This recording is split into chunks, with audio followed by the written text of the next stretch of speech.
या मालिकेच्या आजच्या भागात आपण पाहणार आहोत मारुती आदित्यसोबत एका साईटवर आलेला असतो आणि त्याचवेळी मारुतीला त्याच्या गावाकडच्या एका मित्राचा फोन येतो.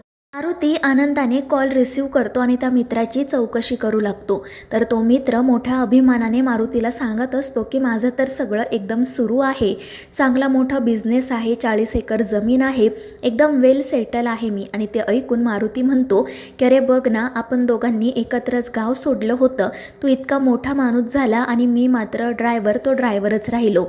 तर मारुतीचा मित्र म्हणत असतो की अरे हो, पण तुझी मुलगी तर मोठी इंटरनॅशनल मॉडेल आहे ना, तिचे फोटो मी बघत असतो. आणि ते ऐकून मारुती म्हणतो की हो हो, ती एक इंटरनॅशनल मॉडेल आहे आणि किर्लोस्कर कंपनीची ब्रँड ॲम्बॅसिडरसुद्धा. मला खरंच माझ्या पोरीचा खूप अभिमान आहे. आणि ते ऐकून मारुतीचा मित्र म्हणतो की आम्हालासुद्धा तुझी मुलगी पसंत आहे आणि त्यासाठीच मी तुला फोन केला होता. माझी अशी इच्छा आहे की माझा एकुलता एक मुलगा तेजस आणि तुझी मुलगी पारू यांचं आपण लग्न लावून देऊयात. आणि ते ऐकून मारुतीला तर खूपच आनंद होतो, पण तरीही तो म्हणत असतो की अरे तुम्ही इतकी मोठी माणसं आणि मी साधा ड्रायव्हर माणूस, आपलं जुळेल का? तर तो मारुतीचा मित्र म्हणतो की अरे तू कशाला काळजी करतोस, आपण दोघे मित्र आहोत, सगळं काही होईल ठीक. आणि ते ऐकून मारुती खुश होतो आणि त्यांना आजच घरी बोलावतो. तर त्याचा मित्र म्हणत असतो की ठीक आहे, आजच आम्ही पारूला बघण्यासाठी घरी येतो. आणि ते ऐकून मारुती खुश होतो. त्यानंतर आदित्य त्या ठिकाणी येतो. मारुती त्याला सांगतो की आदित्य सर, मी आज लवकर घरी जातोय. तर आदित्य म्हणतो की ठीक आहे मामा, पण काय झालं, काही काम आहे का? आणि त्यावेळी मारुती सांगतो की हो, पारूला बघायला आज एक स्थळ येणार आहे. आणि हे ऐकून आदित्य घाबरतो. तो पटकन म्हणतो की असं अचानक? आणि त्यावेळी मारुती म्हणतो की हो, माझ्या मित्राचाच मुलगा आहे, आजच ते लोक घरी येणार आहेत, त्यामुळे मला लवकरात लवकर घरी जायला हवं. आणि हे ऐकून आदित्य म्हणतो की ठीक आहे मामा, पण मग आधी तुम्ही मला घरी सोडा आणि मी जी फाईल देतोय ना ती घेऊन ऑफिसमध्ये जा आणि मग तुम्ही फ्री आहात. आणि मग त्यानंतर आदित्य लगेच मारुतीसोबत घरी जातो. घरी आल्यानंतर तो लगेच प्रीतमला खोलीत बोलावून घेतो. प्रीतम विचारत असतो की अरे दादा काय झालं? तर आदित्य घाबरूनच त्याला सांगतो की आज पारूला बघायला एक स्थळ येते. आणि ते ऐकून प्रीतमसुद्धा घाबरतो. तो म्हणत असतो की दादा आता काय करायचं? तर आदित्य म्हणतो की अरे मलाच काही सुचत नाही आहे, म्हणून तर मी तुला इथे बोलावलं ना. आणि त्यावेळी मग प्रीतमला एक आयडिया सुचते. तो आदित्यला सांगतो की एक काम कर, तू वॉचमन म्हणून बाहेर गेटवर बस आणि तो जर मुलगा आला ना तर त्याला बाहेरच्या बाहेरच हाकलून दे. ते ऐकून आदित्य डोक्यालाच हात लावतो. तो म्हणतो की तू काय मूर्ख झालायस का? कसं काय वॉचमन होऊ शकतो? मी वॉचमन दिसतो तरी का? तर प्रीतम म्हणत असतो की अरे दादा, हे काय घेऊन बसलास तू? लोक प्रेमामध्ये काय काय होतात, मला तर गोठ्यात काम करायला लागलं होतं, विसरलास का? त्यामुळे आता तू वॉचमन हो, दुसरा आपल्याकडे पर्याय नाही आहे. दुसरीकडे दामिनी तिच्या मैत्रिणींची वाट पाहत असते. थोड्याच वेळामध्ये त्या दोघीजणी घरी येतात. दामिनी मुद्दाम त्यांच्या पुढे देखावा करायचा प्रयत्न करत असते, जणू काही किर्लोस्कर हाऊस तिच्या एकटीचं आहे, तीच सगळा कारभार बघते, तीच सगळं सांभाळते असं ती तिच्या मैत्रिणींना सांगत असते. आणि त्यांच्या पुढे येत नसताना सुद्धा इंग्लिश बोलायचा प्रयत्न करत असते, पण त्या दोघीजणी मात्र तिच्यावरच हसत असतात. आणि मग त्यानंतर काही वेळाने पारूला बघण्यासाठी जे लोक येणार असतात ते किर्लोस्करांच्या गेटवर येतात, पण प्रीतम त्यांची गाडी थांबवतो. प्रीतमने देखील वेश बदललेला असतो आणि तो वॉचमन म्हणूनच गेटवर उभा असतो. तो विचारतो की कुठे जायचं आहे तुम्हाला? तर तो मारुतीचा मित्र सांगतो की आम्ही इथे मुलगी बघायला आलो आहोत, पारू. आणि ते ऐकून प्रीतम म्हणतो की हो पारू काय बोलताय? पारू मॅडम बोला, ती आमच्या कंपनीची ब्रँड ॲम्बॅसिडर आहे आणि तुम्ही तिला अपॉइंटमेंटशिवाय असं भेटू शकत नाही. ते ऐकून मारुतीचा मित्र, त्याचा मुलगा, बायको हे गाडीतून खाली उतरतात. प्रीतमला सांगू लागतात की मारुतीला माहिती आहे आम्ही आज इथे येणार होतो, आम्हाला आतमध्ये जाऊ द्या. पण प्रीतम काही ऐकत नाही. तितक्यात आदित्य देखील त्या ठिकाणी येतो. त्याने सुद्धा वेश बदललेला असतो आणि तो विचारत असतो की काय रे, काय झालं? तर आदित्यला पाहून तो मारुतीचा मित्र म्हणतो की एका गेटवर 2-2 वॉचमन. तर प्रीतम म्हणतो की हो, तुम्हाला काही प्रॉब्लेम आहे का? मी छोटा वॉचमन आहे आणि हा माझा बॉस वॉचमन आहे. आणि ते ऐकून त्या लोकांना हसू येतं. तर इकडे आदित्य आणि प्रीतम एकमेकांशी काहीतरी बोलत असतात, त्यामुळे ते लोक विचारतात की काय झालं? आणि त्यावेळी आदित्य म्हणू लागतो की तुम्ही पारूला बघण्यासाठी आला आहात का? तर मारुतीच्या मित्राची ती बायको म्हणते की हो, पण तुम्ही असं का विचारताय? त्या मुलीमध्ये काही खोट तर नाही आहे ना?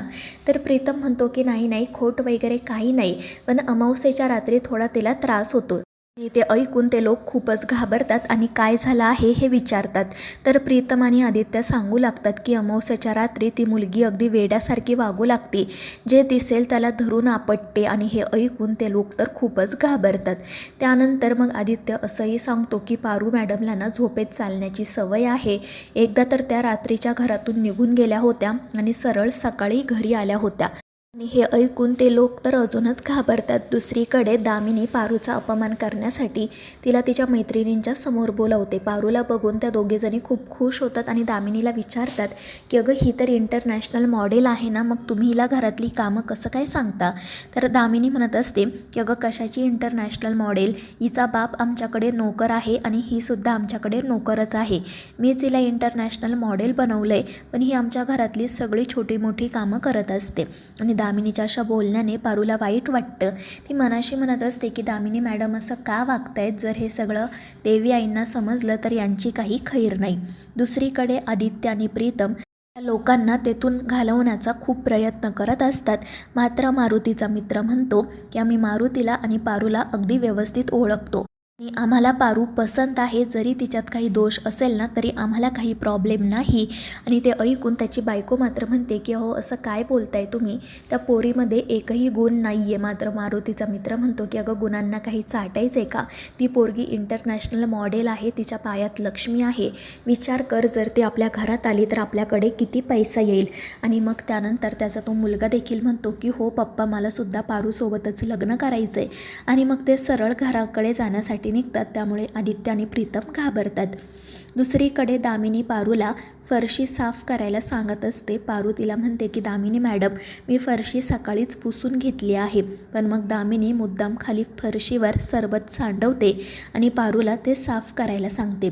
इकडे जेव्हा मारुतीचा मित्र, त्याची बायको आणि मुलगा किर्लोस्करांचा बंगला बघतात तेव्हा खूपच खुश होतात आणि सरळ त्या बंगल्यातच जाण्यासाठी निघतात. इकडे नाईलाजाने पारू दामिनीने जे सरबत सांडवलेलं असतं ते साफ करत असते. तर दामिनी तिच्या मैत्रिणींपुढे पारूचा अपमान करत असते. त्याचवेळी ते लोक तिथे येतात. दामिनी त्यांना विचारते की कोण आहात तुम्ही आणि सरळ आतमध्ये कसे आलात.